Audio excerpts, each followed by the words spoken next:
ਤਾਂ ਹੁਣ ਜਦੋਂ ਉਹ ਲਾਇਕ ਕੌਣ ਹੈ? ਜਿਹੜਾ ਮਾਂ-ਬਾਪ ਦੀ ਸੇਵਾ ਕਰਦਾ ਹੈ, ਮਾਂ-ਬਾਪ ਨਾਲ ਪਿਆਰ ਕਰਦਾ ਹੈ। ਜਦੋਂ ਲਾਇਕ ਨੂੰ ਉਹ ਚੀਜ਼ ਮਿਲਦੀ ਹੈ ਤਾਂ ਹੁਣ ਨਲਾਇਕ ਕਵੇ ਸਾਰੀ ਸਭਾ ਵਿੱਚ ਮੇਰੇ ਮਾਂ-ਬਾਪ ਭੇਦਭਾਵ ਕਰਦੇ ਐ, ਮੈਂ ਵੀ ਉਹਨਾਂ ਦਾ ਬੇਟਾ, ਇਹ ਵੀ ਉਹਨਾਂ ਦਾ ਬੇਟਾ ਹੈ, ਅਸੀਂ ਦੋਨੇ ਹੀ ਮਾਂ-ਬਾਪ ਦੇ ਬੇਟੇ, ਪਰ ਦੇਖੋ ਕਿੰਨਾ ਭਾਵ ਭੇਦਭਾਵ ਇਹਨਾਂ ਦੇ ਮਨ 'ਚ, ਕਿੰਨਾ ਫਰਕ ਕਰਦੇ ਐ। ਉਹਨੂੰ ਸਾਰਾ ਕੁਝ ਦਿੱਤਾ, ਮੈਨੂੰ ਦਿੱਤਾ ਹੀ ਕੁਝ ਨਹੀਂ। ਤਾਂ ਹੁਣ ਜ਼ਰਾ ਗੌਰ ਕਰਨਾ, ਇਹ 'ਚ ਦੋਸ਼ ਮਾਤਾ ਪਿਤਾ ਦਾ ਹੈ ਜਾਂ ਦੋਸ਼ ਕਿਹਦਾ ਹੈ?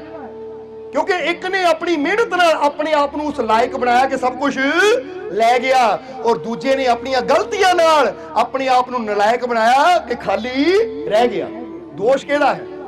ਮਾਤਾ ਪਿਤਾ ਦਾ ਜਾਂ ਉਹਦੀ ਆਪਣੀ ਕਰਨੀ ਦਾ? ਜਵਾਬ ਦਿਓ ਸਾਨੂੰ। ਹੁਣ ਅਗਰ ਉਹ ਵੀ ਲਾਇਕ ਬਣ ਜਾਂਦਾ ਤਾਂ ਉਹਨੂੰ ਵੀ ਸਭ ਕੁਝ ਮਿਲ ਜਾਣਾ ਸੀ। ਅਗਰ ਦੋ ਹੀ ਲਾਇਕ ਹੁੰਦੇ ਤਾਂ ਸ਼ਾਇਦ ਮਾਤਾ ਪਿਤਾ ਅੱਧਾ ਅੱਧਾ ਦੇ ਦਿੰਦੇ ਕਿ ਲੈ ਵੀ ਅੱਧੀ ਜਾਇਦਾਦ ਤੇਰੀ, ਅੱਧੀ ਉਹਦੀ, ਫਰਕੇ ਕੋਈ ਨਹੀਂ ਰਹਿਣਾ ਸੀ। ਪਰ ਹੁਣ ਬੱਚਾ ਆਪਣੀਆਂ ਗਲਤੀਆਂ ਤੇ ਪਰਦਾ ਪਾਵੇ, ਆਪਣੀਆਂ ਗਲਤੀਆਂ ਨੂੰ ਛੁਪਾਵੇ ਕਿ ਮੈਂ ਵੀ ਬੇਟਾ, ਉਹ ਵੀ ਬੇਟਾ, ਪਰ ਮਾਂ-ਬਾਪ ਨੇ ਫਰਕ ਕੀਤਾ, ਸਾਰਾ ਕੁਝ ਉਹਨੂੰ ਦੇ ਦਿੱਤਾ ਤਾਂ ਮੈਨੂੰ ਦਿੱਤਾ ਹੀ ਕੁਝ ਨਹੀਂ। ਇਹ 'ਚ ਦੋਸ਼ ਮਾਤਾ ਪਿਤਾ ਦਾ ਨਹੀਂ, ਇਹ 'ਚ ਦੋਸ਼ ਫਿਰ ਦੱਸ ਦਿਓ ਕਿਹਦਾ ਹੈ? ਉਹਦੀ ਨਲਾਇਕੀ ਦਾ। ਕਿਉਂਕਿ ਨਲਾਇਕ ਸੀ, ਕਿਉਂਕਿ ਕੋਈ ਵੀ ਚੀਜ਼ ਨਾਲਾਇਕ ਨੂੰ ਨਹੀਂ ਦਿੱਤੀ ਜਾਂਦੀ, ਹਰ ਚੀਜ਼ ਲਾਇਕ ਨੂੰ ਦਿੱਤੀ ਜਾਂਦੀ ਜਿਹੜਾ ਉਹਦੇ ਲਾਇਕ ਹੋਵੇ। ਮਾਤਾ ਪਿਤਾ ਵੀ ਜ਼ਿੰਮੇਵਾਰੀ ਉਸੇ ਬੱਚੇ ਦੇ ਹੱਥ ਦਿੰਦੇ ਆ ਜਿਹੜਾ ਉਹਦੇ ਲਾਇਕ ਹੋਵੇ। ਤੁਸੀਂ ਗੱਡੀ ਦੀ ਚਾਬੀ ਉਸ ਔਲਾਦ ਨੂੰ ਦਿੰਦੇ ਜਿਹੜਾ ਚਲਾਉਣ ਦੇ ਲਾਇਕ ਹੋਵੇ। ਤਾਂ ਜਿਹੜਾ ਬੱਚਾ ਹੀ 10 ਸਾਲ ਦਾ ਹੋਵੇ, ਡੈਡੀ ਚਾਬੀ ਦੇ ਦੇ, ਤਾਂ ਲੈ ਪੁੱਤ ਲੈ ਜਾ ਚਲਾ ਲਾ, ਦੇ ਦੋਗੇ ਤੁਸੀਂ? ਨਹੀਂ, ਤੁਸੀਂ ਕਹਿਣਾ ਬੇਟਾ ਹਾਲੇ ਤੋਂ ਇਸ ਲਾਇਕ ਨਹੀਂ ਹੋਇਆ। ਸੋ ਇਹੀ ਗੱਲ ਹੈ, ਅਗਰ ਅੱਜ ਕੋਈ ਚੀਜ਼ ਸਾਡੇ ਕੋਲ ਹੈ ਜਾਂ ਕੋਈ ਚੀਜ਼ ਨਹੀਂ ਹੈ, ਕਿਸੇ ਕੋਲ ਹੈ ਕਿਸੇ ਕੋਲ ਨਹੀਂ, ਤੇ ਚ ਰੱਬ ਕੋਈ ਭੇਦਭਾਵ ਨਹੀਂ ਕਰਦਾ। ਰੱਬ ਨੂੰ ਦੋਸ਼ ਨਾ ਦਿਓ ਕਿ ਰੱਬ ਨੇ ਉਹਨੂੰ ਕਿੰਨਾ ਦਿੱਤਾ, ਮੈਨੂੰ ਦਿੱਤਾ ਹੀ ਨਹੀਂ। ਉਹ ਰੱਬ ਦੇ ਵਾਸਤੇ ਸਾਰੇ ਬੱਚੇ ਉਹਨੂੰ ਪਿਆਰੇ ਹੈ, ਪਰ ਪ੍ਰਮਾਤਮਾ ਜਾਂ ਕੁਦਰਤ ਉਹੀ ਚੀਜ਼ ਇਨਸਾਨ ਨੂੰ ਦਿੰਦੀ ਹੈ ਜਿਹਦੇ ਉਹ ਲਾਇਕ ਹੁੰਦਾ ਹੈ। ਆਪਣੇ ਆਪ ਨੂੰ ਲਾਇਕ ਬਣਾਓ। ਬੋਲੋ, ਸਮਝਦੇ ਹੋ ਕਿ ਨਹੀਂ? ਹੁਣ ਤੁਸੀਂ ਦੇਖਦੇ ਹੋ ਕੋਈ ਪੁਲਿਸ ਅਫਸਰ ਹੈ, ਕੋਈ ਆਰਮੀ ਦਾ ਅਫਸਰ ਹੈ, ਤੁਸੀਂ ਦੇਖਦੇ ਹੋ ਉਹਨਾਂ ਕੋਲ ਪਿਸਤੌਲ ਹੁੰਦਾ ਹੈ, ਗਨ ਹੁੰਦੀ ਹੈ, ਰਿਵਾਲਵਰ ਹੁੰਦਾ ਹੈ ਕਿ ਨਹੀਂ? ਹੁਣ ਕਿਉਂ ਦਿੱਤਾ ਜਾਂਦਾ ਉਹਨਾਂ ਨੂੰ? ਕਿਉਂਕਿ ਉਹਨਾਂ ਨੇ ਮਿਹਨਤ ਕਰਕੇ ਆਪਣੇ ਆਪ ਨੂੰ ਲਾਇਕ ਬਣਾਇਆ ਕਿ ਭਾਈ ਤੈਨੂੰ ਇਹ ਸੇਫਟੀ ਵਾਸਤੇ ਦਿੱਤਾ ਜਾਂਦਾ ਹੈ। ਤਾਂ ਜੇ ਕੋਈ ਰਸਤੇ ਤੁਰਿਆ ਜਾਂਦਾ ਮੰਗੇ ਕਿ ਭਾਈ ਉਹਨੂੰ ਗਨ ਦਿੱਤੀ, ਮੈਨੂੰ ਵੀ ਦੇ ਦਿਓ, ਤਾਂ ਫੇਰ ਮਿਲ ਜਾਂਦਾ ਲਾਇਸੈਂਸ ਕੋਈ? ਜਵਾਬ ਦਿਓ ਸਾਨੂੰ। ਜਾਂ ਦੂਜੇ ਢੰਗ ਨਾਲ ਸਮਝ ਲਈਏ ਕਿ ਇੱਕ ਬੰਦਾ 올림픽 ਵਿੱਚ ਜਾ ਕੇ ਰੇਸ ਵਿੱਚ 골ਡ ਮੈਡਲ ਜਿੱਤਦਾ ਹੈ, ਤਾਂ ਇੱਕ ਬੰਦਾ ਦਰਸ਼ਕਾਂ ਵਿੱਚ ਬੈਠਾ ਕੁਰਸੀ ਤੇ ਦੇਖ ਰਿਹਾ ਹੈ, ਤਾਂ ਉਹ ਜਾ ਕੇ ਕਵੇ ਦਰਸ਼ਕਾਂ ਵਿੱਚੋਂ ਉੱਠ ਕੇ ਕਿ ਲੈ ਇਹਨੂੰ 골ਡ ਮੈਡਲ ਦਿੱਤਾ, ਮੈਨੂੰ ਵੀ ਦਿਓ, ਮੈਂ ਵੀ 골ਡ ਮੈਡਲ ਲੈਣਾ। ਜਦ ਉਹਨੂੰ ਦੇ ਸਕਦੇ ਮੈਨੂੰ ਕਿਉਂ ਨਹੀਂ? ਭੇਦਭਾਵ ਕਿਉਂ ਕਰਦੇ? ਉਹ ਵੀ ਇਨਸਾਨ ਹੈ, ਮੈਂ ਵੀ ਇਨਸਾਨ ਹੈ, ਉਹ ਵੀ ਬੰਦਾ, ਮੈਂ ਵੀ ਬੰਦਾ, ਉਹ ਵੀ ਟਿਕਟ ਖਰਚ ਕੇ ਆਇਆ, ਮੈਂ ਵੀ ਇੱਥੇ ਟਿਕਟ ਖਰਚ ਕੇ ਆਇਆ ਹੈ, ਉਹ ਵੀ ਗਰਾਊਂਡ ਵਿੱਚ ਹੈ, ਮੈਂ ਵੀ ਗਰਾਊਂਡ ਵਿੱਚ ਆ। ਜਿੱਦਾਂ 골ਡ ਮੈਡਲ ਉਹਦੇ ਗਲ 'ਚ ਪਾਇਆ, ਮੇਰੇ ਗਲ 'ਚ ਪਾ ਦਿਓ, ਤੁਹਾਨੂੰ ਮਿਲ ਜਾਏਗਾ 골ਡ ਮੈਡਲ। ਉਹ ਕਹੇਗਾ 골ਡ ਮੈਡਲ ਤੈਨੂੰ ਵੀ ਮਿਲ ਸਕਦਾ, ਪਰ ਉਹਦੇ ਵਾਸਤੇ ਤੈਨੂੰ ਖੁਦ ਨੂੰ ਲਾਇਕ ਬਣਾਉਣਾ ਪੈਣਾ, ਅਭਿਆਸ ਕਰਨਾ ਪੈਣਾ ਹੈ, ਮਿਹਨਤ ਕਰਨੀ ਪੈਣੀ ਹੈ, ਰੇਸ ਵਿੱਚ ਹਿੱਸਾ ਲੈਣਾ ਪੈਣਾ ਹੈ, ਜਿੱਤ ਕੇ ਦਿਖਾਣਾ ਪੈਣਾ ਹੈ। ਕਿਉਂਕਿ 골ਡ ਮੈਡਲ ਮੰਗਿਆ ਤੇ ਨਹੀਂ ਮਿਲਦੇ, ਆਪਣੇ ਆਪ ਨੂੰ ਉਹਦੇ ਜੇ ਮੰਗਿਆ ਤੇ ਮਿਲਦੇ ਹੁਣ ਤਾਂ ਰੇਸ ਹੋਵੇ ਹੀ ਨਾ ਕਦੀ, ਫਿਰ ਤਾਂ ਸਾਰੇ ਹੱਥ ਜੋੜ ਕੇ ਬਹਿਣ, ਝੋਲੀਆਂ ਅੱਡ ਕੇ ਪਾ ਦਿਓ, ਪਾ ਦਿਓ ਝੋਲੀ, ਪਾ ਦਿਓ ਝੋਲੀ, ਏਦਾਂ ਮਿਲ ਜਾਏਗਾ? ਫਿਰ ਤਾਂ ਰੇਸਾਂ ਹੋਣੇ ਹੀ ਨਾ। ਜੇ ਮੰਗਿਆ ਤੇ ਪਾਸ ਹੋਣ ਦੇ ਸਰਟੀਫਿਕੇਟ ਮਿਲਦੇ ਹੋਣ ਤਾਂ ਬੱਚੇ ਮਾਸਟਰ ਦੇ ਘਰ ਦੇ ਅੱਗੇ ਲਾਈਨ ਲਾ ਕੇ ਬਹਿਣ, ਮਾਸਟਰ ਜੀ ਦੇ ਦਿਓ, ਧਿਆਨ ਰੱਖਿਓ, ਚਾਹ ਪਾਣੀ ਦਾ ਇੰਤਜ਼ਾਮ ਕਰ ਦੇਵਾਂਗੇ, ਸਰਟੀਫਿਕੇਟ ਦੇ ਦਿਓ ਪਾਸ ਦਾ। ਨਹੀਂ, ਮਾਸਟਰ ਨੂੰ ਮਤਲਬ ਨਹੀਂ ਹੈ ਕਿ ਬੱਚਾ ਕਿਹਦਾ ਹੈ, ਇਹ ਬੱਚਾ ਕਿਸੇ ਅਮੀਰ ਦਾ ਜਾਂ ਗਰੀਬ ਦਾ ਹੈ। ਨਹੀਂ, ਜਿਹੜਾ ਲਾਇਕ ਹੁੰਦਾ ਹੈ ਉਹ ਪਾਸ ਹੋਣ ਦੀ ਡਿਗਰੀ ਲੈ ਜਾਂਦਾ ਹੈ। ਕਈ ਵਾਰ ਦੇਖਿਆ ਹੈ ਕਿ ਬੜੇ ਬੜੇ ਅਮੀਰਾਂ ਦੇ ਬੱਚੇ ਫੇਲ ਹੋ ਜਾਂਦੇ ਹੈ, ਤਾਂ ਰਿਕਸ਼ਾ ਚਲਾਉਣ ਵਾਲੇ ਬੱਚੇ IPS ਦੀ ਨੌਕਰੀ ਕਰਦੇ, SSP ਬਣ ਕੇ ਕੁਰਸੀਆਂ ਤੇ ਬਹਿ ਜਾਂਦੇ। ਇਹ ਮਿਹਨਤ ਹੈ ਬੰਦੇ ਦੀ, ਕਿਉਂਕਿ ਕੁਦਰਤ ਸਭ ਕੁਝ ਦੇਣ ਨੂੰ ਤਿਆਰ ਹੈ, ਉਹ ਪਰਮਾਤਮਾ ਸਭ ਕੁਝ ਦੇਣ ਨੂੰ ਤਿਆਰ ਹੈ, ਪਰ ਉਹ ਦਿੰਦਾ ਉਹਨੂੰ ਹੈ ਜਿਹੜਾ ਆਪਣੇ ਆਪ ਨੂੰ ਮਿਹਨਤ ਕਰਕੇ ਉਸਦੇ ਕਹਿ ਦਿਓ ਲਾਇਕ ਬਣਾ ਲੈਂਦਾ ਹੈ। ਇਹ ਪਹਿਲਾ ਪੁਆਇੰਟ ਹੈ, ਪਕੜਨਾ ਹੈ ਕਿ ਅਗਰ ਅਸੀਂ ਰੱਬ ਦੀਆਂ ਰਹਿਮਤਾਂ ਚਾਹੁੰਦੇ ਹਾਂ, ਜੀਵਨ 'ਚ ਕਾਮਯਾਬੀ ਚਾਹੁੰਦੇ ਹਾਂ, ਜੀਵਨ 'ਚ ਸਫਲਤਾ ਚਾਹੁੰਦੇ ਹਾਂ, ਤਾਂ ਅਸੀਂ ਕਰਨੀ ਵੀ ਉਹ ਕਰਨੀ ਹੈ ਲਾਇਕਾਂ ਵਾਲੀ, ਨਲਾਇਕਾਂ ਵਾਲੇ ਕੰਮ ਨਹੀਂ ਕਰਨੇ। ਇਹ ਨਹੀਂ ਕਹਿਣਾ ਕਿਹੜਾ ਰੱਬ ਹੈ, ਜਦੋਂ ਉਹਨੂੰ ਮੈਂ ਨਹੀਂ ਮੰਨਦਾ ਆਪਣੇ ਮਾਤਾ ਪਿਤਾ ਨੂੰ, ਮੈਂ ਕਿਉਂ ਸੇਵਾ ਕਰਾਂ? ਤੇ ਜੇ ਬੰਦਾ ਵੀ ਕਹੇ ਕਿਹੜਾ ਰੱਬ ਹੈ, ਕਿਹੜੀ ਕੁਦਰਤ ਹੈ, ਕਿਹੜੀ ਸ਼ਕਤੀ ਹੈ, ਮੈਂ ਨਹੀਂ ਮੰਨਦਾ ਕਿਸੇ ਸ਼ਕਤੀ ਨੂੰ, ਮੈਂ ਨਹੀਂ ਮੰਨਦਾ ਕਿਸੇ ਤਾਕਤ ਨੂੰ, ਮੈਂ ਨਹੀਂ ਮੰਨਦਾ ਕਿਸੇ ਪ੍ਰਮਾਤਮਾ ਦੀ ਰਹਿਮਤ ਨੂੰ, ਤਾਂ ਫਿਰ ਜ਼ਰਾ ਗੌਰ ਕਰਨਾ। ਇਹਨੂੰ ਕਹਾਂਗੇ ਨਲਾਇਕ, ਔਰ ਇਹ ਨਲਾਇਕ ਜੀਵਨ 'ਚ ਹਾਸਿਲ ਕੁਛ ਕਰ ਹੀ ਨਹੀਂ ਸਕਦਾ, ਇਹ ਧੱਕਾ ਹੀ ਖਾਏਗਾ, ਇਹਦੇ ਜੀਵਨ 'ਚ ਦੁੱਖ ਹੀ ਦੁੱਖ ਰਹਿਣਗੇ। ਇਸ ਲਈ ਚੈੱਕ ਕਰੋ ਆਪਣੇ ਆਪ ਨੂੰ। ਜਦੋਂ ਵੀ ਸਵੇਰੇ ਉੱਠੋ ਤਾਂ ਇਹ ਸੋਚੋ ਕਿ ਅਗਰ ਮੈਂ ਖੁਸ਼ੀਆਂ ਚਾਹੁੰਦਾ ਹਾਂ ਤਾਂ ਮੇਰੇ ਚਾਹਨਾ ਨਹੀਂ ਮਿਲਣੀਆਂ, ਅਗਰ ਮੈਂ ਕਾਮਯਾਬੀ ਚਾਹੁੰਦਾ ਤਾਂ ਮੇਰੇ ਚਾਹਨਾ ਨਹੀਂ ਮਿਲਣੀ, ਅਗਰ ਮੈਂ ਆਨੰਦ ਚਾਹੁੰਦਾ ਮੇਰੇ ਚਾਹਨਾ ਨਹੀਂ ਮਿਲਣਾ। ਅੱਜ ਮੈਨੂੰ ਕੁਝ ਐਸਾ ਕਰਨਾ ਪੈਣਾ ਹੈ ਤਾਂ ਕਿ ਪ੍ਰਮਾਤਮਾ ਨੂੰ ਕਾਮਯਾਬੀ ਦੇਣ ਤੇ ਮਜਬੂਰ ਹੋਣਾ ਪੈ ਜਾਵੇ, ਤਾਂ ਕਿ ਉਹਨੂੰ ਆਪਣੇ ਗਲ ਨਾਲ ਲਾਣ ਤੇ ਮਜਬੂਰ ਹੋਣਾ ਪੈ ਜਾਵੇ, ਤਾਂ ਕਿ ਉਹਨੂੰ ਰਹਿਮਤਾਂ ਨਾਲ ਝੋਲੀ ਭਰਨ ਤੇ ਮਜਬੂਰ ਹੋਣਾ ਪੈ ਜਾਵੇ ਕਿ ਹੈ ਇਸ ਲਾਇਕ, ਇਸ ਲਈ ਦੇਣਾ ਵੀ ਇਸ ਨੂੰ ਹੀ ਹੈ। ਆਪਣੇ ਆਪ ਨੂੰ ਵੈਸਾ ਬਣਾਓ। ਇਸ ਲਈ ਸਵੇਰੇ ਉੱਠ ਕੇ ਪੁੱਛੋ ਕਿ ਅੱਜ ਮੈਂ ਕਿਹੜੇ ਕੰਮ ਕਰਨੇ ਆ, ਨਲਾਇਕਾਂ ਵਾਲੇ ਜਾਂ ਲਾਇਕਾਂ ਵਾਲੇ। ਅਗਰ ਧਿਆਨ ਨਸ਼ੇ ਵੱਲ ਜਾਵੇ ਤਾਂ ਸੋਚੋ ਇਹ ਨਲਾਇਕ ਦਾ ਕੰਮ ਹੈ ਜਾਂ ਲਾਇਕ ਦਾ ਕੰਮ ਹੈ। ਅਗਰ ਧਿਆਨ ਨਿੰਦਿਆ ਚੁਗਲੀ ਵੱਲ ਜਾਵੇ, ਬੁਰਾ ਕਰਨ ਵੱਲ ਜਾਵੇ ਤਾਂ ਸੋਚੋ ਇਹ ਨਲਾਇਕਾਂ ਦਾ ਕੰਮ ਹੈ, ਲਾਇਕਾਂ ਦਾ ਕੰਮ ਹੈ। ਹੁਣ ਚਾਹੁੰਦਾ ਮੈਂ ਰੱਬ ਦੀ ਰਹਿਮਤ ਹੈ ਤਾਂ ਨਲਾਇਕਾਂ ਵਾਲੇ ਕੰਮ ਕਰਕੇ ਮੈਂ ਰੱਬ ਦੀਆਂ ਰਹਿਮਤਾਂ ਹਾਸਿਲ, ਮੈਂ ਜ਼ਿੰਦਗੀ 'ਚ ਕਾਮਯਾਬੀ ਹਾਸਿਲ ਨਹੀਂ ਕਰ ਸਕਦਾ। ਹੁਣ ਉੱਥੇ ਮੈਨੂੰ ਇਹ ਵਿਚਾਰ ਆਪਣੇ ਅੰਦਰ ਰੱਖਣਾ ਪੈਣਾ ਹੈ, ਕਿਉਂਕਿ ਹਰ ਹਾਲਤ ਵਿੱਚ ਜਰਾ ਗੌਰ ਕਰਨਾ, ਹਰ ਹਾਲਤ ਵਿੱਚ ਜਿੱਦਾਂ ਬਰੁਸ਼ਲੀ ਨੇ ਕਿਹਾ ਹੈ ਕਿ ਬਰੁਸ਼ਲੀ ਦਾ ਇੱਕ ਬਹੁਤ ਬੜਾ ਫਾਈਟਰ ਸੀ, ਉਹਦੀ ਇੱਕ ਲਾਈਨ ਬੜੀ ਪਿਆਰੀ ਦੱਸਣਾ ਚਾਹਾਂਗੇ ਤੁਹਾਨੂੰ। ਉਹ ਕਹਿੰਦੇ ਅਸਲੀ ਫਾਈਟਰ ਦੀ ਪਹਿਚਾਣ ਰਿੰਗ 'ਚ ਨਹੀਂ ਹੁੰਦੀ ਜਦੋਂ ਮੁਕਾਬਲਾ ਹੁੰਦਾ ਹੈ। ਇਹ ਗੱਲ ਸਮਝਣਾ ਜ਼ਰਾ ਸਾਰਿਆਂ ਨੇ, ਕਿਉਂਕਿ ਮੁਕਾਬਲਾ ਪਤਾ ਨਾ, ਜਿੱਦਾਂ ਇੱਕ ਰਿੰਗ ਹੁੰਦਾ ਹੈ ਜਿਹਦੇ ਵਿੱਚ ਅਖਾੜੇ ਵਿੱਚ ਜਾਂਦੇ ਆ, ਪਹਿਲਵਾਨ ਲੜਦੇ ਹੈ, ਜਾਂ ਬਾਕਸਰ ਇੱਕ ਰਿੰਗ ਵਿੱਚ ਜਾ ਕੇ ਮੁਕਾਬਲਾ ਕਰਦੇ ਹੈ। ਉਹ ਕਹਿੰਦੇ ਅਸਲੀ ਮੁਕਾਬਲਾ, ਅਸਲੀ ਫਾਈਟ ਜਿਹੜੀ ਰਿੰਗ 'ਚ ਨਹੀਂ ਹੁੰਦੀ। ਫਾਈਟਰ ਦੀ ਅਸਲੀ ਫਾਈਟ ਤਾਂ 24 ਘੰਟੇ ਚੱਲਦੀ ਹੈ। ਕੀ ਚੱਲਦੀ ਹੈ? 24 ਘੰਟੇ। ਉਹ 24 ਘੰਟੇ ਕਾਹਦੀ ਫਾਈਟ ਚੱਲਦੀ ਹੈ? ਕਿ ਆਪਣੇ ਆਪ ਨੂੰ ਬਿਹਤਰ ਬਣਾਉਣ ਦੀ, ਕਿ ਮੈਂ ਕੋਈ ਐਸੀ ਚੀਜ਼ ਨਾ ਖਾਵਾਂ ਜੋ ਮੇਰੀ ਬਾਡੀ ਤੇ ਇਫੈਕਟ ਪਾਵੇ। ਹੁਣ ਫਰਜ਼ ਕਰੋ ਫਾਈਟਰ ਫਾਈਟ ਜਾਣ ਤੋਂ ਪਹਿਲਾਂ ਨਸ਼ਾ ਕਰਨਾ ਸ਼ੁਰੂ ਕਰ ਦੇਵੇ, ਸ਼ਰਾਬ ਪੀਣੀ ਸ਼ੁਰੂ ਕਰ ਦੇਵੇ, ਕੋਈ ਹੋਰ ਨਸ਼ਾ ਕਰਨਾ ਸ਼ੁਰੂ ਕਰ ਦੇਵੇ, ਤਾਂ ਫਿਰ ਉਹਨੂੰ ਜਿੱਤ ਮਿਲ ਸਕਦੀ ਹੈ? ਕਿਉਂਕਿ ਨਸ਼ਾ ਕਰਕੇ ਉਹਦਾ ਸਰੀਰ ਕਮਜ਼ੋਰ ਹੋਣਾ ਹੈ, ਤਾਂ ਫਿਰ ਉਹ ਕਦੀ ਅਖਾੜੇ ਵਿੱਚ ਜਾ ਕੇ ਦੂਜੇ ਪਹਿਲਵਾਨ ਦਾ ਮੁਕਾਬਲਾ ਕਰ ਹੀ ਨਹੀਂ ਸਕਦਾ। ਉਹ 24 ਘੰਟੇ ਫਾਈਟ ਹੁੰਦੀ ਹੈ ਬੰਦੇ ਦੀ। ਕਾਹਦੇ ਨਾਲ? ਬੁਰੀਆਂ ਆਦਤਾਂ ਨਾਲ। ਜ਼ਿਆਦਾ ਸੋਣਾ ਨਹੀਂ, ਜ਼ਿਆਦਾ ਜਾਗਣਾ ਵੀ ਨਹੀਂ, ਜ਼ਿਆਦਾ ਖਾਣਾ ਨਹੀਂ, ਆਹ ਚੀਜ਼ ਤੋਂ ਬਚਣਾ, ਆਹ ਬੁਰੀ ਆਦਤ ਤੋਂ ਬਚਣਾ। ਕਿਉਂਕਿ ਹਰ ਵੇਲੇ ਆਪਣੇ ਮਨ ਨਾਲ ਲੜਨਾ ਪੈਂਦਾ। ਮਨ ਕਹਿੰਦਾ ਆਹ ਕਰ, ਪਰ ਹੁੰਦਾ ਕਿ ਮੇਰੇ ਵਾਸਤੇ ਸਹੀ ਨਹੀਂ ਹੈ, ਇਹ ਮੇਰੀ ਕਾਮਯਾਬੀ ਵਾਸਤੇ ਰੁਕਾਵਟ ਹੈ। ਇਸ ਲਈ ਮਨ ਨੂੰ ਉਹਨਾਂ ਲੜਾਉਣਾ ਪੈਂਦਾ ਕਿ ਨਹੀਂ, ਮੈਨੂੰ ਇਹ ਚੀਜ਼ ਨਹੀਂ, ਮੈਨੂੰ ਕਾਮਯਾਬੀ ਚਾਹੀਦੀ ਹੈ। ਸਮਝਦੇ ਹੋ ਕਿ ਨਹੀਂ? ਇਸ ਲਈ ਸਵਾਮੀ ਵਿਵੇਕਾਨੰਦ ਜੀ ਦਾ ਵਚਨ ਵੀ ਇੱਥੇ ਯਾਦ ਦਿਲਾਵਾਂਗੇ। ਸਵਾਮੀ ਵਿਵੇਕਾਨੰਦ ਨੇ ਵੀ ਕਿਹਾ ਕਿ ਇਹ ਦੁਨੀਆ ਇੱਕ ਅਖਾੜਾ ਹੈ, ਇਹ ਜੀਵਨ, ਇਹ ਦੁਨੀਆ ਇੱਕ ਅਖਾੜਾ ਹੈ। ਅਖਾੜਾ ਕਹਿੰਦੇ ਜਿੱਥੇ ਦੋ ਪਹਿਲਵਾਨ ਲੜਦੇ ਆ। ਉਹ ਕਹਿੰਦੇ ਇਹ ਦੁਨੀਆ ਇੱਕ ਅਖਾੜਾ ਹੈ, ਔਰ ਇੱਥੇ ਜਿੱਤ ਉਹਦੀ ਹੁੰਦੀ ਹੈ ਜਿਹੜਾ ਆਪਣੇ ਆਪ ਨੂੰ ਮਜ਼ਬੂਤ ਬਣਾ ਲੈਂਦਾ ਹੈ। ਇਹ ਲਈ ਤੁਸੀਂ ਜਿੱਤਣਾ ਚਾਹੁੰਦੇ ਹੋ ਨਾ, ਆਵਾਜ਼ ਨਹੀਂ ਆਈ, ਤਾਂ ਫਿਰ ਅੱਜ ਤੋਂ ਆਪਣੇ ਆਪ ਨੂੰ ਮਜ਼ਬੂਤ ਬਣਾਉਣਾ ਹੈ, ਮਾਨਸਿਕ ਤੌਰ ਤੇ ਵੀ। ਔਰ ਇਹ ਚੈੱਕ ਕਰਨਾ ਹੈ ਕਿ ਮੈਂ ਉਹ ਕੰਮ ਕਰਨੇ ਆ ਜੋ ਮੈਨੂੰ ਰੱਬ ਦੀ ਰਹਿਮਤ ਦੇ ਲਾਇਕ ਬਣਾਉਣ, ਜੋ ਮੈਨੂੰ ਖੁਸ਼ੀਆਂ ਦੇ ਲਾਇਕ ਬਣਾਉਣ, ਜੋ ਮੈਨੂੰ ਅੱਛੀ ਸਿਹਤ ਦੇ ਲਾਇਕ ਬਣਾਉਣ। ਕਿਉਂਕਿ ਅੱਛੀ ਸਿਹਤ ਨੂੰ ਹਾਸਲ ਕਰਨ ਵਾਸਤੇ ਵੀ ਉਹਦੇ ਲਾਇਕ ਬਣਨਾ ਪੈਂਦਾ ਹੈ।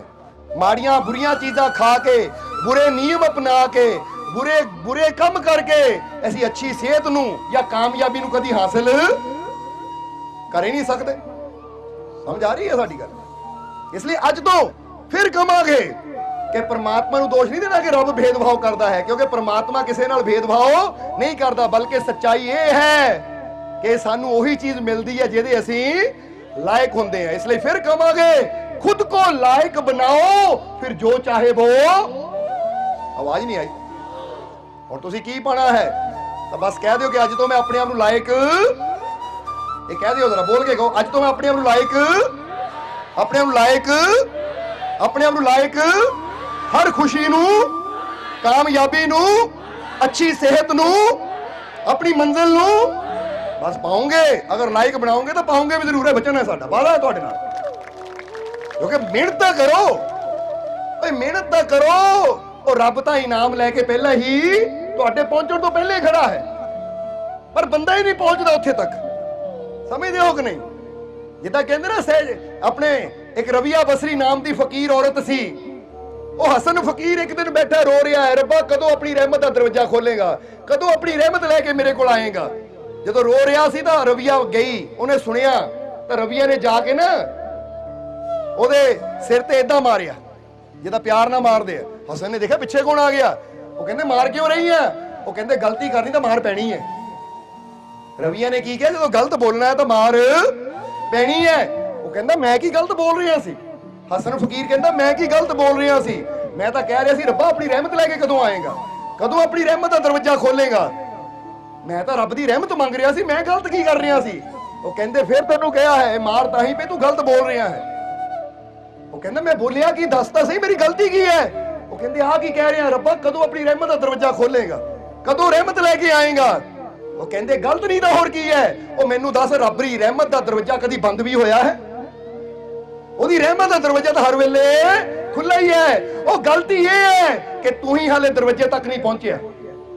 ਹੁਣ ਕੋਈ ਪੰਡਾਲ 'ਚ ਪਹੁੰਚ ਜਾਏਗਾ ਤਾਂ ਸਤਸੰਗ ਸੁਣ ਲਏਗਾ, ਤਾਂ ਕੋਈ ਨਾ ਉੱਥੇ ਝਲੇੜੇ ਦੇ ਮੋੜ ਤੇ ਬੈਠਾ ਹੀ ਕਹੀ ਜਾਵੇ ਕਦੋਂ ਸਤਸੰਗ ਹੋਏਗਾ ਸ਼ੁਰੂ, ਕਦੋਂ ਸਤਸੰਗ ਸ਼ੁਰੂ ਹੋਏਗਾ, ਕਦੋਂ ਸਤਸੰਗ ਸ਼ੁਰੂ ਹੋਏਗਾ? ਤਾਂ ਭਾਈ ਝਲੇੜੇ ਬੈਠਿਆ ਸਤਸੰਗ ਨਹੀਂ ਸੁਣਨਾ ਤੈਨੂੰ, ਉਹਦੇ ਵਾਸਤੇ ਪੰਡਾਲ ਤੱਕ ਪਹੁੰਚਣਾ ਪੈਣਾ ਹੈ। ਹੋ ਸਕਦਾ ਜਦੋਂ ਤੂੰ ਪਹੁੰਚੇ ਉੱਥੇ ਬੈਠਾ ਕਦੋਂ ਸ਼ੁਰੂ ਹੋਏਗਾ, ਕਦੋਂ ਸ਼ੁਰੂ ਹੋਏਗਾ, ਤਾਂ ਬਾਅਦ ਚੋਂ ਸ਼ਾਮ ਨੂੰ ਇੱਥੇ ਆਵੇਂ ਤਾਂ ਟੈਂਟ ਟੁੰਡ ਇਕੱਠਾ ਹੋਵੇ, ਭਾਈ ਸ਼ੁਰੂ ਕਦੋਂ ਹੋਣਾ? ਹੁਣ ਤਾਂ ਖਤਮ ਵੀ ਹੋ ਗਿਆ, ਤੂੰ ਪਹੁੰਚਿਆ ਹੀ ਨਹੀਂ।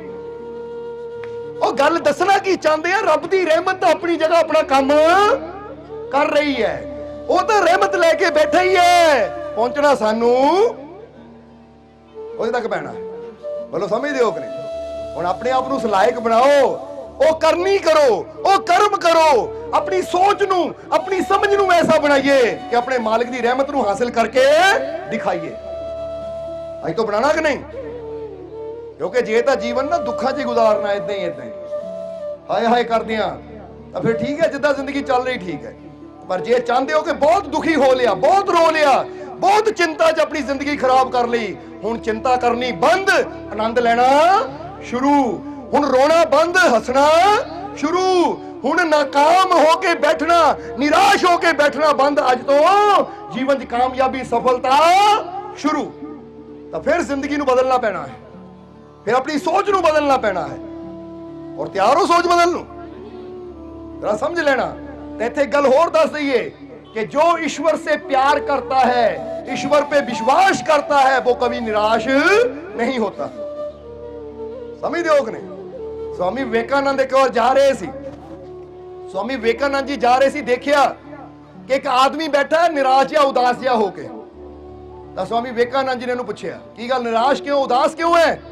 कहता जी मैनू समझ नहीं आ रही जिंदगी का की बनेगा, जीवन च अज बड़ियां कमियां है, बड़ियां कमियां है, बड़े दुख है, ये जीवन का की बनेगा? जीवन की तरफ देख के मैं निराश हाँ, उदास हाँ। तो उस वेले स्वामी विवेकानंद जी कहते कि तू ईश्वर नूं नहीं मानदा, कि तू ईश्वर ते विश्वास नहीं करदा, कि तू ईश्वर नाल प्यार नहीं करदा? तो उन्हें कहा जी ईश्वर नाल प्यार करदा है, विश्वास करदा है। स्वामी विवेकानंद कहते नहीं, क्योंकि जिहदे अंदर ईश्वर का सच्चा प्यार होवे, सच्चा विश्वास होवे, उहदे लागे निराशा कदी आ ही नहीं सकती। क्योंकि उन्हें पता है कि सारे संसार नूं बनाने वाला ईश्वर, जे मैं उहदे नाल प्यार करदा है, वो मेरे नाल प्यार करदा है, तो आने वाला समा मेरे वास्ते बहुत अच्छा होएगा। वो निराश कदी हुंदा ही नहीं है। निराशा किहनूं हुंदी है? निराश कदों बंदा हुंदा है? हुण जरा गौर करना। फर्ज करो एक घर दे विच बड़ी गरीबी है, एक घर च बड़ी गरीबी है और लड़की दी शादी है। हुण वो परेशान होके बैठे हैं, पर अचानक बाहरों कित्यों वो परिवार का कोई मैंबर है, कोई रिश्तेदार है, चलो मान लो भूआ है, मासी है, फुफड़ है, कोई भी है बाहर, वो फोन कर दिंदा है। तुसीं निराश क्यों हुंदे हो भाई? तुहाडी बेटी का सारा खर्चा मैं कर दूं, ठीक है, महीना रहिंदा ब्याह नूं, शादी तो 10 दिन पहला पैसा तुहाडे कोल पहुंच जाएगा। हुण जरा सोचो, हुण वो निराश होणगे, हुण वो दुखी होणगे, हुण की करनगे? हो खुश हो जाएंगे, लै भी साडा कोई रिश्तेदार बैठा है कनेडा च, अमेरिका च, इंग्लैंड च, ओहदा फोन आ गया कि खर्चे की चिंता नहीं करनी, बेटी का सारा खर्चा मैं करना, पैसे 15 दिन पहला पहुंच जाएंगे। तो बंदे की सारी टेंशन दूर, बंदे की सारी निराशा दूर हो जाती है कि नहीं? सच दसा की आवाज आती अंदरों, बंदे को खुशी हो जाती है, लै भी हुण फिक्र ही। तो जरा हुण सोचो, एक रिश्तेदार बाहर बैठा फोन कर देवे तो सानू कितना हौसला हो जाता है, साडी निराशा दूर हो जाती है। तो जदों ਇਹੀ ਤਾਰ ਆਪਣੇ ਮਾਲਿਕ ਨਾਲ ਜੁੜੀ ਹੋਵੇ, ਪਰਮਾਤਮਾ ਨਾਲ ਜੁੜੀ ਹੋਵੇ ਵਿਸ਼ਵਾਸ ਦੀ, ਕਿ ਮੈਂ ਕਿਉਂ ਚਿੰਤਾ ਕਰਾਂ, ਮੈਂ ਕਿਉਂ ਫਿਕਰ ਕਰਾਂ, ਉਹ ਮੇਰੀ ਮਦਦ ਕਰਨ ਵਾਸਤੇ, ਮੇਰੀ ਸਹਾਇਤਾ ਕਰਨ ਵਾਸਤੇ, ਮੇਰੀ ਹਰ ਜ਼ਰੂਰਤ ਪੂਰੀ ਕਰਨ ਵਾਸਤੇ ਮੇਰਾ ਮਾਲਿਕ ਬੈਠਾ ਹੈ, ਉਹ ਮੇਰੀਆਂ ਸਾਰੀਆਂ ਜ਼ਰੂਰਤਾਂ ਪੂਰੀਆਂ ਕਰੇਗਾ, ਮੈਨੂੰ ਵਿਸ਼ਵਾਸ ਹੈ। ਤਾਂ ਜਿਹੜਾ ਇਸ ਵਿਸ਼ਵਾਸ ਨਾਲ ਚੱਲਦਾ ਹੈ, ਫਿਰ ਵਕਤ ਆਉਣ ਤੇ ਉਹਦੀਆਂ ਜ਼ਰੂਰਤਾਂ ਪਰਮਾਤਮਾ ਪੂਰੀਆਂ ਵੀ ਕਰਦਾ ਹੈ। ਬਲਕਿ ਜਿੰਨੀ ਉਹਦੀ ਸੋਚ ਹੁੰਦੀ ਹੈ ਉਸ ਤੋਂ ਜ਼ਿਆਦਾ ਹੀ ਉਹ ਮਾਲਿਕ ਦਿੰਦਾ ਹੈ ਇਨਸਾਨ। इसलिए विश्वास करना शुरू करो। जे किसी सज्जन मित्र ते विश्वास कर सकते हैं तो वो तो अज है, कल पता नहीं उन्हें रहना या नहीं रहना। इसलिए विश्वास करिए तो शक्ति दे जिहड़ी सदा सदा है और सदा रहना है। तां ही तां कहंदे ना कि जदों वो देण ते आंदा ते इन्ना दिंदा है कि बंदे तो संभालिया नहीं जाता। इसलिए फिर तुहानूं कहांगे कि अपने अंदर एक गल लिख लो। हुण बैठिया बैठे एक लाइन याद आ गई, बन गई अंदर ही अंदर कि अब मैं किसी मुश्किल से नहीं डरूंगा। नाल नाल तुसी भी कहना है, बोलो समझते हो कि नहीं? अब मैं किसी मुश्किल से नहीं डरूंगा, अब मैं किसी मुश्किल से नहीं डरूंगा। और जब मालिक मेरे सारथी हैं तो मैं हर मुश्किल के साथ लड़ूंगा। सारथी का मतलब समझते हो कि नहीं? क्योंकि इतने सारथी श्री कृष्ण सी अर्जुन दे, बोलो समझते हो कि नहीं? और जो अर्जुन के अगे भी एडी सेना सी ना, किड़ियां किड़ियां मुश्किलां सी, किड़े बड़े योद्धा सी। जे अर्जुन कल्ला हुंदा या पांडव कल्ले हुंदे तो कदी जित पाना नहीं सी, शायद एक दिन च ही युद्ध खत्म हो जाना सी। क्योंकि जिद्दां दे अगे भीष्म पितामह, गुरु द्रोण या कर्ण वर्गे अगे योद्धा सी तो शायद ये पंजे पांडव उन्हां दा मुकाबला कर ही ना पांदे। पर जदों सारथी बन गए कृष्ण, सारथी का मतलब की हुंदा है? हुण समझ लो, जे तुहाडा ये जीवन भी ना एक रथ है तो तुसी इहदे सारथी यानी इहदी डोर फड़ा दिओ अपने मालिक दे हाथ विच। समझदे हो कि नहीं? क्योंकि जेदे रथ दी डोर ओहदे हाथ च होवे फिर ओ रथ कामयाबी दीयां मंजिलां तक जरूर पहुंचदा है। ओ हर मुश्किल नूं चीरदा होया, हर उलझन चों निकलदा होया, हर प्रॉब्लम दा सामना करदा होया भी ओ रथ कामयाबी दे झंडे गड़दा चला जांदा है। फिर वो डरदा नहीं है कि रास्ते ही प्रॉब्लम कोई आएगी, क्योंकि पता है कि मेरे जीवन दी डोर जिस सारथी नूं मैं अपना बना लिया ना, जिहदे हत्थ च है, वो कोई छोटी ताकत नहीं है। ये विश्वास की गल है। इसलिए अज तो तुसी भी अपने अंदर एक गल रखनी है कि अब मैं किसी मुश्किल से नहीं। कोई मुश्किल है जीवन च? ये है भी तो डर बंद करो। जिदा सिकंदर महान ने कहा सी, सिकंदर का नाम सुनिया ना तुसी, जिन्हें पूरी दुनिया नूं जित्तिया सी, विश्व विजेता। किसी ने सिकंदर नूं पुछया कि तुहाडी जित दा राज की है, कि इंसान ने अगर जंग जितनी होवे तो जितदा कौन है, हारदा कौन है? क्योंकि कहते सिकंदर कदी हारिया नहीं सी, ताही तो पूरी दुनिया नूं जित लिया उन्हें।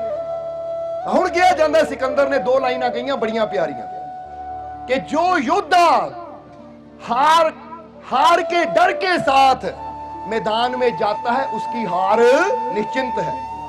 ये सिकंदर दियां लाइनां आ, क्योंकि ज्यादा लाइनां नहीं मिलदियां सिकंदर दियां, दो चार ही मिलदियां जिहदे च उन्हां दस्सिया है। और फिर कहांगे आज जो सिकंदर दी लाइन है ना, ये सिर्फ जंग दे मैदान वास्ते नहीं, ये जीवन दे मैदान वास्ते भी काम आने वाली है। क्योंकि जीवन दे मैदान विच भी जिदा ही दसी दा ना, जिंदगी हर कदम एक नई जंग है, कि जिंदगी विच हर कदम ते सानू जंग लड़नी पैंदी है, अपनियां बुराइयां नाल या बुरे हालातां नाल, मुश्किलां नाल, बीमारियां नाल, तकलीफां नाल। कई तरह के इंसान के जीवन इदां दे हालात सिचुएशन आ जाती जिथे लड़के ही उतों पार जाना पैंदा है। उत्थे हार मन के बह जावांगे फिर तो कदी अगे वध ही नहीं पावांगे। इसलिए जिंदगी हर कदम एक नई जंग है, जीत जाएंगे हम तू अगर संग है। और अगर ओदा हाथ साडे सिर ते है, ओदी रहमत साडे नाल है, जे मेरा मालिक मेरे नाल है तो जित भी मेरी जरूर होएगी। क्योंकि जित हमेशा ओदी हुंदी जिहड़ा ओनू अपने नाल लेके चलदा है। ताही तो फिर कहांगे कि सिकंदर ने कहा कि जो योद्धा हार के डर के साथ मैदान में जाता है उसकी हार निश्चिंत है, और जो विश्वास के साथ युद्ध में जा उतरता है उसकी जीत पक्की है। हुण इत्थे दो ही गल्लां कहियां, हार किदां हुंदी है ते जित किदां हुंदी है। सिकंदर वर्गे बड़े योद्धा ने दस्सिया ਕਿ ਜਿਹੜਾ ਹਾਰ ਦੇ ਡਰ ਦੇ ਨਾਲ ਜਾਂਦਾ ਨਾ ਮੈਦਾਨ ਵਿੱਚ, ਮੈਂ ਹਾਰ ਜਾਣਾ, ਮੈਂ ਮਰ ਜਾਣਾ, ਉਹ ਪਹਿਲੇ ਹੀ ਉਹ ਡਰ ਉਹਦੀ ਤਾਕਤ ਨੂੰ ਅੱਧਾ ਕਰ ਦਿੰਦਾ ਹੈ। ਤਾਂ ਹੀ ਦੇਖਿਆ ਡਰ ਨਾਲ ਬੰਦੇ ਹੱਥ ਵੀ ਕੰਬਣ ਲੱਗ ਜਾਂਦੇ ਆ, ਲੱਤਾਂ ਵੀ ਕੰਬਣ ਲੱਗ ਜਾਂਦੀਆਂ ਹੈ। ਜਰਾ ਸਮਝਣਾ ਸਾਰਿਆਂ ਨੇ। ਹੁਣ ਇਹੀ ਚੀਜ਼ ਕਿਹਾ ਜਾਂਦਾ ਹੈ, ਇਹਨੂੰ ਕਹਿੰਦੇ ਫੀਅਰ ਪੈਰਾਲਾਈਜ਼। ਕੀ ਕਹਿੰਦੇ ਇਹਨੂੰ? Fear paralyse. ਫੀਅਰ ਜਾਨੀ ਡਰ, ਪੈਰਾਲਾਈਜ਼ ਜਾਨੀ ਹੱਥ ਪੈਰ ਖੜ ਜਾਣਾ। ਜਿਹਦਾ ਇੱਕ ਬੰਦੇ ਨੂੰ ਅਧਰੰਗ ਹੁੰਦਾ ਨਾ, ਔਰ ਇੱਕ ਹੁੰਦਾ ਫੀਅਰ ਪੈਰਾਲਾਈਜ਼। ਕਿਸੇ ਸੱਪ ਨੂੰ ਦੇਖ ਲਿਆ, ਬੰਦਾ ਐ ਕੰਬਣ ਲੱਗ ਜਾਂਦਾ, ਹਿਲਦਾ ਹੀ ਨਹੀਂ ਉੱਥੋਂ।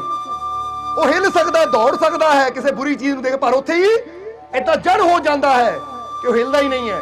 ਉਹਨੂੰ ਕਹਿੰਦੇ ਪੈਰਾਲਾਈਜ਼ ਹੋ ਗਿਆ। ਇਹਨੂੰ ਹੱਥ ਪੈਰਾਂ ਨੇ ਕੰਮ ਕਰਨਾ ਬੰਦ ਕਰਤਾ ਸਿਰਫ ਡਰ ਦੇ ਕਰਕੇ।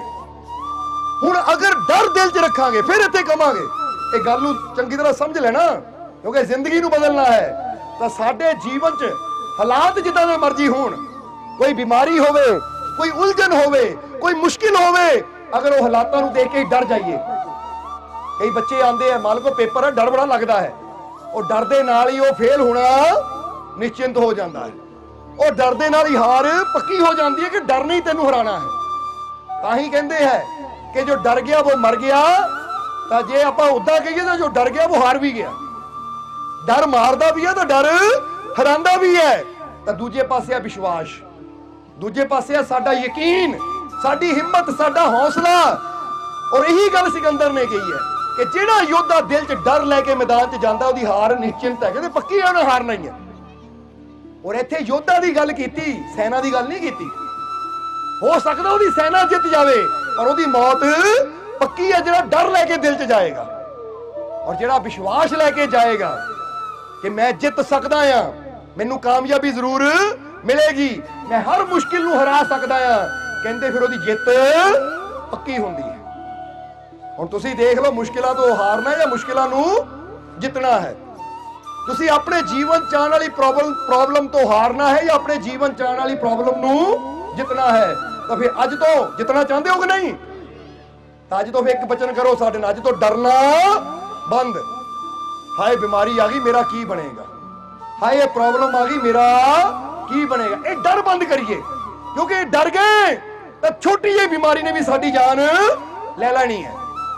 ਇਹ ਤਾਂ ਇਤਿਹਾਸ ਵਿੱਚ ਇਦਾਂ ਦੇ ਕਈ, ਤੁਸੀਂ ਅੱਜ ਨਾ ਗੂਗਲ ਤੇ ਜਾ ਕੇ ਸਰਚ ਕਰਿਓ ਕਿ ਲਾ ਇਲਾਜ ਬਿਮਾਰੀ ਨੂੰ ਵੀ ਕਿੱਦਾਂ ਵਿਸ਼ਵਾਸ ਦੀ ਤਾਕਤ ਨਾਲ ਠੀਕ ਕੀਤਾ। ਤਾਂ ਉੱਥੇ ਆ ਜਾਏਗਾ, ਕੀ ਆਏਗਾ ਕਿ ਜਿਹਨੂੰ ਲੋਕ ਕਹਿੰਦੇ ਕੈਂਸਰ, ਜਿਹਨੂੰ ਕਹਿੰਦੇ ਪ੍ਰੋਬਲਮ, ਜਿਨ੍ਹਾਂ ਨੇ ਯਕੀਨ ਰੱਖਿਆ ਕਿ ਮੇਰਾ ਮਾਲਿਕ, ਮੇਰਾ ਪ੍ਰਮਾਤਮਾ, ਮੇਰਾ ਪ੍ਰਭੂ ਮੇਰੇ ਨਾਲ ਹੈ, ਉਹ ਬੜੀ ਤੋਂ ਬੜੀ ਬਿਮਾਰੀ ਚੋਂ ਵੀ ਬਾਹਰ ਆ ਗਏ। ਤਾਂ ਜਿਨ੍ਹਾਂ ਨੇ ਸੋਚ ਲਿਆ ਹਾਏ ਬਿਮਾਰੀ ਨੇ ਮੇਰੀ ਜਾਨ ਲੈ ਲੈਣੀ ਹੈ, ਇਹ ਬਿਮਾਰੀ ਬਹੁਤ ਖਤਰਨਾਕ ਹੈ, ਇਹਨੇ ਮੈਨੂੰ ਮਾਰ ਦੇਣਾ ਹੈ, ਤਾਂ ਜਲਦੀ ਮਰ ਵੀ ਜਾਂਦੇ ਆ। ਹੁਣ ਤੁਸੀਂ ਮਰਨਾ ਆ ਜਾਂ ਕਾਮਯਾਬੀ ਹਾਸਲ ਕਰਨੀ ਹੈ? ਤਾਂ ਵੀ ਅੱਜ ਤੋਂ ਡਰ ਨੂੰ ਬੰਦ ਕਰ ਦਿਓ। ਕਰੋਗੇ ਕਿ ਨਹੀਂ? ਹਾਰ ਦਾ ਡਰ ਛੱਡੋ, ਚਿੰਤਾ ਛੱਡੋ, ਬਿਮਾਰੀ ਦੀ ਚਿੰਤਾ ਛੱਡੋ, ਮੁਸ਼ਕਿਲਾਂ ਦੀ। ਕੀ ਬਣੇਗਾ, ਕੀ ਹੋਏਗਾ? ਉਹ ਇਹ ਸੋਚੋ ਜਦ ਮੇਰਾ ਮਾਲਿਕ ਮੇਰੇ ਨਾਲ ਹੈ, ਜੋ ਹੋਏਗਾ। आज तो डरना, आज तो चिंता करनी, इसलिए अब मैं किसी मुश्किल से नहीं डरूंगा। और जब मेरे मालिक मेरे सारथी हैं, तो अब मैं हर मुश्किल के साथ, मैं हर मुश्किल के साथ। और याद रखो, विश्वास में लड़ूंगे, जित भी होएगी। एक गल याद रखना हमेशा, इसलिए सिकंदर दा वचन याद रखना कि जेड़ा योद्धा विश्वास दे नाल मैदान च उतरदा है, ओदी जित पक्की है। और जेड़ा डर नूं लैके मैदान च जांदा, ओदी हार निश्चित है। इसलिए हारन वाले नहीं बनना, जितन वाले बनना है। क्योंकि अज ये दुनिया नूं हारिया होयां दी नहीं, विजेता दी लोड़ है, योद्धा दी लोड़ है, जेड़ा हर मुश्किल दा सामना हिम्मत नाल कर सके। और जिस तरह असीं दस्सिया कि जो शक्ति ब्रह्मांड में सो तुझ में विद्यमान, कि जेड़ी शक्ति पूरे ब्रह्मांड नूं चला रही है, जेड़ी शक्ति सबनूं जीवन दे रही है, जेड़ी शक्ति सब दे अंदर अपना काम कर रही है, वो शक्ति तुहाडे अंदर भी बैठी हुई है। पहला इत्ते विश्वास करना शुरू करो। बोलो समझदे हो कि नहीं? जिदा कल दे सत्संग थोड़ा इशारा कीता सी कि सुग्रीव दे उपर बहुत बड़ा संकट आया सी कि बाली ने, ओदे अपने भरा बाली ने ओदा राज छीन लिया और ओनू अपनी जान बचाने वास्ते कहते बन विच जाके लुकना पिया। पर उसी सुग्रीव ने जदों श्री राम ते विश्वास किया, तेरा समझना गल इत्थे फिर विश्वास दी है, यकीन दी है कि जदों सुग्रीव ने श्री राम दे बचन ते विश्वास किया तो उन्होंने कहा राम ने कि जा ललकार जाके बाली नूं मुकाबला कर उसका, मैं तेरे नाल हां। तो फिर की होया?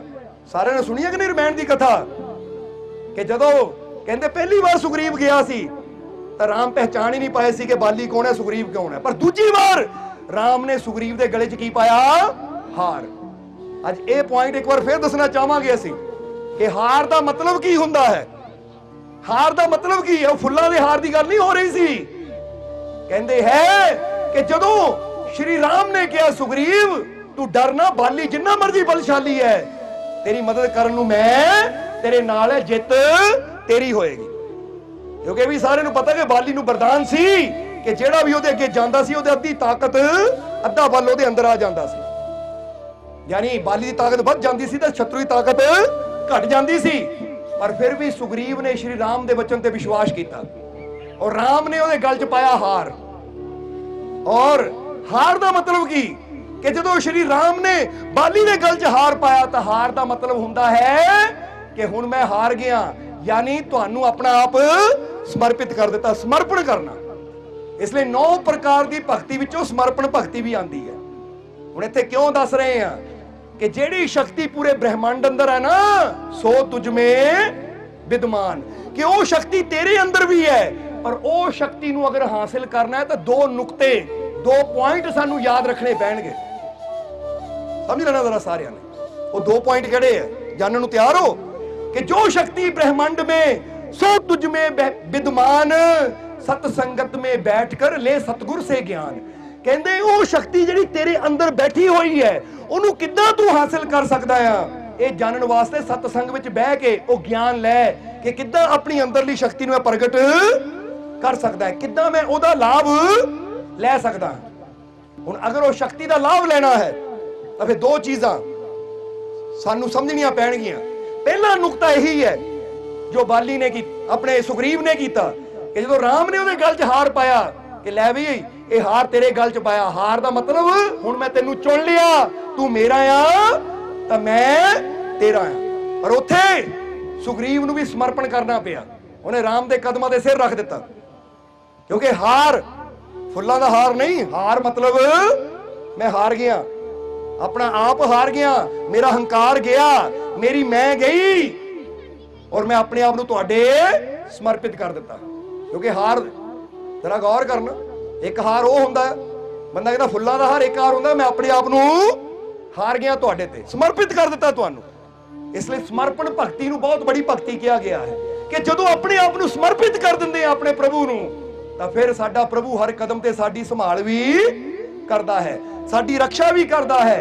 तो जिहड़ा कहे मैं ही मैं आ, जो अपने हंकार नू लेके चलदा है, अपनी मैं नू लेके चलदा है, ਉਹਦੇ वास्ते कभी भी प्रभु की रहमत नहीं आती।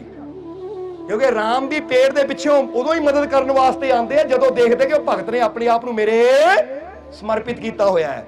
उन्होंने मेरे प्रेम का हार अपने गल च पाया, जानी उन्हें हार दिता अपने आप को मेरे ते, उन्हें पा लिया मेरे प्रेम का, मेरे विश्वास का हार अपने गल च और समर्पित कर दिता मैनू।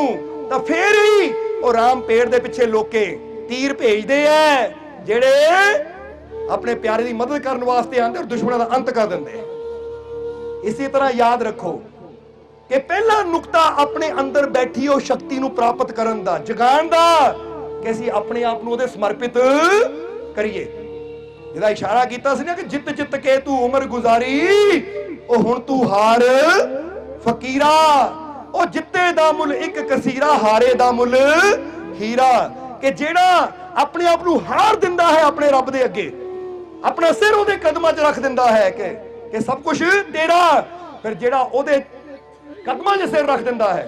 तो जिद्दां अमीर खुसरो दी एक लाइन दसी दी है कि तेरे दर पर आना, अपने सर को झुकाना मेरा काम है और मेरी बिगड़ी बनाना तेरा काम है। कि इंसान जदों प्रेम दे नाल, श्रद्धा दे नाल आके पूरी भावना नाल समर्पित हो जाता है, अपना सिर फकीरा गुरुआं रहबरां दे कदमां ते रख दिंदा है, तो फिर परमात्मा की रहमत भी आती है और उन्होंने उस बुलंदी ते बिठा दिंदी है कि इंसान देख के हैरान रह जाता है।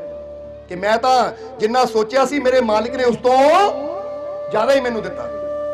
ਸੋ ਅਗਰ ਤੁਸੀਂ ਵੀ ਚਾਹੁੰਦੇ ਹੋ ਕਿ ਤੁਹਾਡੇ ਜੀਵਨ 'ਚ ਕਈ ਬਾਲੀ ਵਰਗੇ ਦੁਸ਼ਮਣ ਹੋਣਗੇ, ਕਈ ਮੁਸ਼ਕਿਲਾਂ ਹੋਣਗੀਆਂ, ਕਈ ਪਰੇਸ਼ਾਨੀਆਂ ਹੋਣਗੀਆਂ, ਤਾਂ ਤੁਸੀਂ ਵੀ ਚਾਹੁੰਦੇ ਹੋ ਕਿ ਮੇਰੀਆਂ ਉਹਨਾਂ ਮੁਸ਼ਕਿਲਾਂ ਦਾ ਅੰਤ ਹੋ ਜਾਵੇ, ਮੇਰੀਆਂ ਉਹਨਾਂ ਮੁਸ਼ਕਿਲਾਂ ਨੂੰ ਖਤਮ ਕੀਤਾ ਜਾਵੇ, ਜਾਂ ਮੇਰੇ ਜੀਵਨ 'ਚ ਕਾਮਯਾਬੀ ਮਿਲੇ, ਸਫਲਤਾ ਮਿਲੇ, ਤਾਂ ਜੇ ਤੁਸੀਂ ਚਾਹੁੰਦੇ ਹੋ ਮੇਰਾ ਰਾਮ ਯਾਨੀ ਮੇਰਾ ਪ੍ਰਮਾਤਮਾ, ਮੇਰਾ ਪ੍ਰਭੂ ਮੇਰੀ ਮਦਦ ਵਾਸਤੇ ਆਵੇ, ਤਾਂ ਸਭ ਤੋਂ ਪਹਿਲਾਂ ਤੁਸੀਂ ਵੀ ਗਲ 'ਚ ਉਹਦੇ ਪ੍ਰੇਮ ਦਾ ਹਾਰ ਪਾ ਲਓ।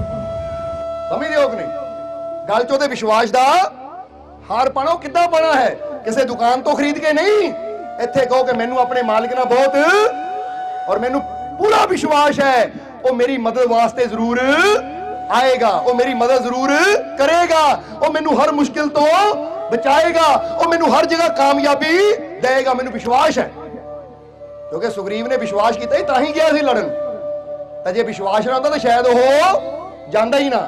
ਇਸ ਲਈ ਤੁਹਾਨੂੰ ਵੀ ਅਸੀਂ ਇਹੀ ਗੱਲ ਕਵਾਂਗੇ ਕਿ ਤੁਸੀਂ ਵੀ ਇੱਕ ਵਿਸ਼ਵਾਸ ਰੱਖੋ ਕਿ ਜੇ ਮੇਰੇ ਸਾਹਮਣੇ ਮੁਸ਼ਕਿਲ ਹੈ ਨਾ, ਤਾਂ ਮੈਂ ਮੁਸ਼ਕਿਲ ਤੋਂ ਨਹੀਂ ਡਰਨਾ, ਬਲਕਿ ਆਪਣੇ ਪਿੱਛੇ ਖੜੀ ਉਹ ਤਾਕਤ ਤੇ ਵਿਸ਼ਵਾਸ ਕਰਨਾ ਜਿਹੜੀ ਮੇਰੀ ਮਦਦ ਕਰਨ ਨੂੰ ਹਰ ਵੇਲੇ ਤਿਆਰ ਹੈ, ਜਿਹੜੀ ਮੈਨੂੰ ਹਰ ਮੁਸ਼ਕਿਲ ਤੋਂ ਬਚਾਉਣ ਨੂੰ ਤਿਆਰ ਹੈ। ਪਰ ਉਹਨੇ ਇਹ ਵੀ ਚੈੱਕ ਕਰਨਾ ਹੈ, ਕਿਉਂਕਿ ਸ਼੍ਰੀ ਰਾਮ ਨੇ ਚੈੱਕ ਕੀਤਾ ਸੀ ਕਿ ਸੁਗਰੀਵ ਸਾਡੇ ਕਹਿਣ ਤੇ ਜਾਂਦਾ ਵੀ ਹੈ ਜਾਂ ਨਹੀਂ।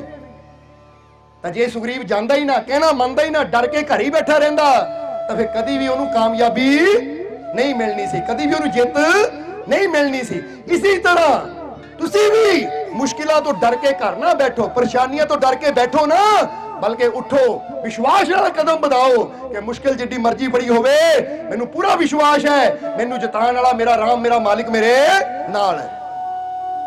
ਫਿਰ ਇੱਥੇ ਕਵਾਂਗੇ ਕਿ ਜਿਹੜਾ ਰਾਮ ਪੇੜ ਦੇ ਪਿੱਛੇ ਖੜੇ ਸੀ ਔਰ ਉਹ ਲੜ ਰਿਹਾ ਸੀ ਸੁਗਰੀਵ, ਫਿਰ ਜਦੋਂ ਦੇਖਿਆ ਤਾਂ ਉਹਨਾਂ ਨੇ ਤੀਰ ਦਾ ਨਿਸ਼ਾਨਾ ਮਾਰਿਆ ਔਰ ਬਾਲੀ ਧਾਰਾਸ਼ਾਹੀ ਹੋ ਗਿਆ। ਇਸੇ ਤਰ੍ਹਾਂ ਯਾਦ ਰੱਖੋ, ਜੇ ਤੁਸੀਂ ਵੀ ਵਿਸ਼ਵਾਸ ਨਾਲ ਮੁਸ਼ਕਿਲਾਂ ਦਾ ਸਾਹਮਣਾ ਕਰੋਗੇ, ਆਪਣੀਆਂ ਪਰੇਸ਼ਾਨੀਆਂ ਦਾ ਸਾਹਮਣਾ ਕਰੋਗੇ, ਵਿਸ਼ਵਾਸ ਨਾਲ ਬਿਮਾਰੀਆਂ ਦਾ ਸਾਹਮਣਾ ਕਰੋਗੇ, ਤਾਂ ਫਿਰ ਯਾਦ ਰੱਖੋ ਉਹ ਮਾਲਿਕ ਦੀ ਰਹਿਮਤ ਦਾ ਤੀਰ ਆਏਗਾ ਔਰ ਤੁਹਾਡੀਆਂ ਸਾਰੀਆਂ ਮੁਸ਼ਕਿਲਾਂ ਨੂੰ ਖਤਮ ਕਰਦਾ ਜਾਏਗਾ, ਤੁਹਾਡੀਆਂ ਪਰੇਸ਼ਾਨੀਆਂ ਨੂੰ ਮਿਟਾਉਂਦਾ ਚਲਾ ਜਾਏਗਾ। ਕਿਉਂਕਿ ਜਿਹੜਾ ਵਿਸ਼ਵਾਸ ਨਾਲ ਪੁਕਾਰੇਗਾ ਉਹਦੇ ਵਾਸਤੇ ਮਾਲਿਕ ਦੀ ਰਹਿਮਤ ਆਂਦੀ ਵੀ ਜ਼ਰੂਰ ਹੈ। ਇਸ ਲਈ ਕਹਿ ਦਿਓ ਮੈਨੂੰ ਆਪਣੇ ਮਾਲਿਕ ਤੇ ਪੂਰਾ, ਮੈਨੂੰ ਆਪਣੇ ਮਾਲਿਕ ਤੇ ਪੂਰਾ, ਮੈਨੂੰ ਆਪਣੇ ਮਾਲਿਕ ਤੇ ਪੂਰਾ, ਉਹਦੀ ਰਹਿਮਤ ਦਾ ਤੀਰ ਆਏਗਾ, ਮੇਰੀਆਂ ਮੁਸ਼ਕਿਲਾਂ ਨੂੰ ਮਿਟਾਏਗਾ, ਮੇਰੀਆਂ ਮੁਸ਼ਕਿਲਾਂ ਨੂੰ, ਮੇਰੀਆਂ ਬਿਮਾਰੀਆਂ ਨੂੰ। ਔਰ ਅਗਰ ਇਹ ਯਕੀਨ ਨਾ ਕਿਹਾ ਤਾਂ ਦੇਖੀ ਜਾਓ, ਤੀਰ ਆਏਗਾ ਵੀ ਰਹਿਮਤਾਂ ਦਾ ਔਰ ਮੁਸ਼ਕਿਲਾਂ ਮਿਟਾਏਗਾ ਵੀ। ਕਿਉਂਕਿ ਇਹ ਗੱਲ ਸਿਰਫ ਕਹਿਣ ਦੀ ਨਹੀਂ ਹੈ, ਇਹ ਗੱਲ ਵਿਸ਼ਵਾਸ ਦੀ ਹੈ। क्योंकि फिर कमांगे जो शक्ति ब्रह्मंड में सो तुझ में विद्यमान, वो तेरे अंदर मौजूद है, पर ओनू विश्वास नाल बुलाना पैंदा है, आवाहन करना पैंदा है, जगाना पैंदा उस शक्ति नू। जदों असीं कहंदे आ ना कि मैनू यकीन है अपने अंदर बैठी हो परम पिता परमात्मा की शक्ति ते मेरी सहायता वास्ते आएगी, तो ओनू आना पैंदा है। क्योंकि जब तक बुलावांगे नहीं उदों तक आएगा किदां। जिदा कहते हैं ना कि शब्द सुनीदा है कि कौन कहता है भगवान आते नहीं और तुम श्रद्धा से उसको बुलाते नहीं। वो केड़ा कहता भगवान नहीं आंदा, वो भगवान दी रहमत, वो तो अज भी अपनी रहमत लेके पहुंचता है, पर दरअसल इंसान अंदर ही वो श्रद्धा, वो प्यार नहीं है। बोलो समझदे हो कि नहीं? अगर अज भी तुसी श्रद्धा नाल प्यार नाल उन्हें बुलाओगे तो मालिक दी रहमत उस तक जरूर पहुंचेगी।